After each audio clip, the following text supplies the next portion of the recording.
پاکستان تحریک انصاف کے کامیاب ہونے والے امیدوار محسن لغاری صاحب. محسن صاحب بہت شکریہ یقیناً آپ کے لیے اور آپ کی جماعت کے لیے یہ بڑا دن ہے.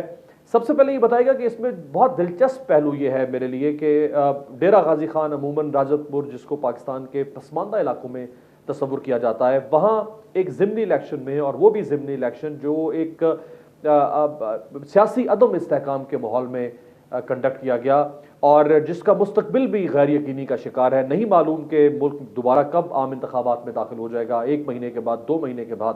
اس کے باوجود ایک ضمنی انتخاب میں ایک نسبتاً پسماندہ علاقے میں اتنی بڑی تعداد میں لوگوں کا باہر نکل آنا, اس کی وجہ کیا نظر آئی آپ کو؟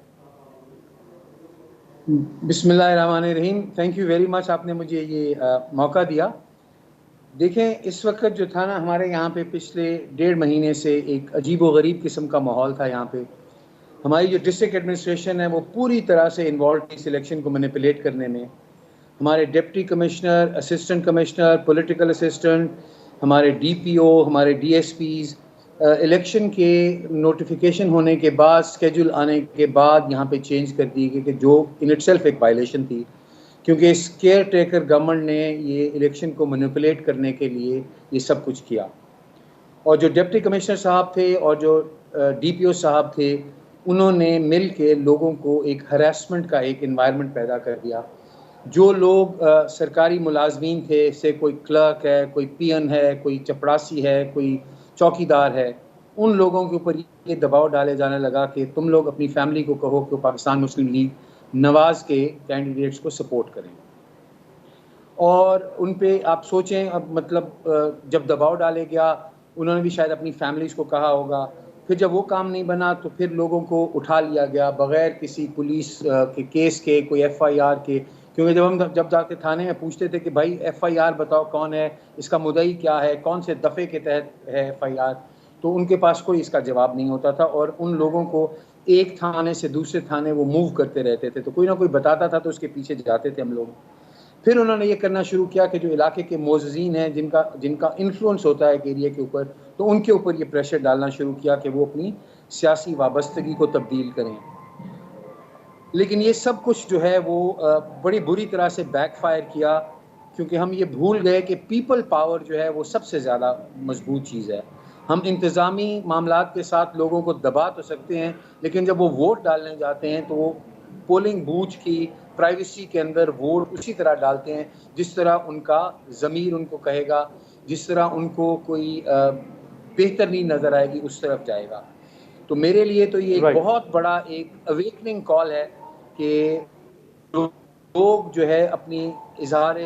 محسن صاحب یہ بتائے گا کہ 2 بڑی جماعتیں آپ کے مد مقابل تھی. ویسے تو 10 امیدوار تھے آپ کے مقابلے میں اور ان 10 امیدواروں کے مجموعی ووٹ سے بھی آپ نے زیادہ ووٹ حاصل کی, یعنی اگر ان 10 امیدواروں کے ووٹس کو اکٹھا کر لیا جائے تو بھی آپ کے ووٹس زیادہ ہیں. لیکن 2 بڑی جماعتیں مسلم لیگ نون اور پیپلز پارٹی دونوں پی ڈی ایم کے پلیٹ فارم پر اکٹھی ہیں, لیکن آپ کے مقابلے پہ انہوں نے متفقہ امیدوار کھڑا نہیں کیا. اس کی کیا وجہ ہو سکتی ہے آپ کو مقامی سیاست میں دیکھتے ہوئے؟ دیکھیں, پیپلز پارٹی والوں نے تو ہمیشہ کلیم کیا کہ وہ پی ڈی ایم کا حصہ نہیں ہیں اور وہ ان کی حکومت کے ایلائز ہیں, لیکن وہ اس کا حصہ نہیں ہیں. پیپلز پارٹی نے پچھلے الیکشن میں ان ووٹوں میں انہوں نے تقریباً, اگر مجھے نمبر صحیح یاد آ رہا ہے تو 27,000 ووٹ لیے تھے, اور پاکستان مسلم لیگ نون نے تقریباً 50-55 ہزار ووٹ لیے تھے.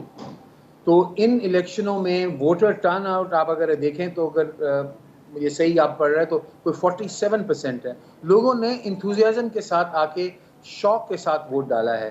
پاکستان پیپلز پارٹی کے ووٹ اب 27,000 سے کم ہو کے میرے خیال میں 17-18 ہزار ہو گئے ہیں, اور پاکستان مسلم لیگ 20,000 کچھ ووٹس ہیں.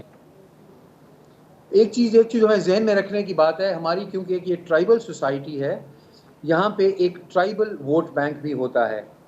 پاکستان تحریک انصاف اور پاکستان مسلم لیگ نواز کے جو کینڈیڈیٹ تھے ہم دونوں لغاری ٹرائب میں سے تھے, اور پاکستان پیپلز پارٹی کے جو کینڈیڈیٹ تھے وہ گرچانی ٹرائب میں سے تھے.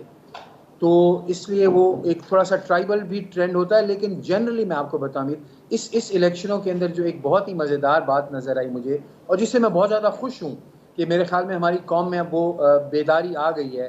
مختلف علاقوں میں مختلف لوگ ہوتے ہیں جو آپ کے کاؤنسلر ہوتے ہیں, ناظمین ہوتے ہیں, تو کوئی کلیم کرتا ہے کہ جی میں 200 ووٹوں کو کنٹرول کرتا ہوں, کوئی کلیم کرتا ہے کہ جی میں 500 ووٹوں کو کلیم کرتا ہوں. تو ان الیکشنوں میں یہ ایڈمنسٹریٹو جو دباؤ تھا, اس کے تحت کچھ ناظمین اور کاؤنسلرز اور لوگوں نے اپنی جو ہے پولیٹیکل الائنمنٹ کو چینج کیا اور پاکستان مسلم لیگ نواز کی طرف چلے گئے, کیونکہ جیسے میں نے پہلے کہا بہت زیادہ انٹرفیئرنس تھی. آپ سوچیں نا کہ ایک آدمی کلرک ہے کہیں پہ, اور اس کلرک صاحب کو ڈپٹی کمشنر صاحب بلا کے کہتے ہیں کہ تمہاری فیملی جو ہے وہ پاکستان مسلم لیگ نواز کے اس کو دے. ایک کوئی سپاہی ہے, اس کو اس کا کمانڈنگ آفیسر جو ہے ڈی پی او جو ہے وہ اس پہ دباؤ ڈالتا ہے کہ تم لوگوں نے پی ایم ایل این کے ساتھ جانا ہے. تو وہ دباؤ سارا کچھ تھا. لوگ اس میں کچھ لوگ جن کے کوئی تھے اس طرح کے ناظمین کاؤنسلر لیول کے لوگ, انہوں نے جا کے اعلانات بھی کیے, لیکن اوپر والوں نے تو اعلانات کیے, لیکن وہ جو ووٹر تھا وہ پاکستان تحریک انصاف سے نہیں ہٹا. اور اس علاقے میں میرے جو انکل جن کے فوت ہونے پہ یہ سیٹ خالی ہوئی ہے, سراج جعفر خان لغاری, وہ تقریباً پچھلے 40 سال سے یہاں پہ ممبر تھے.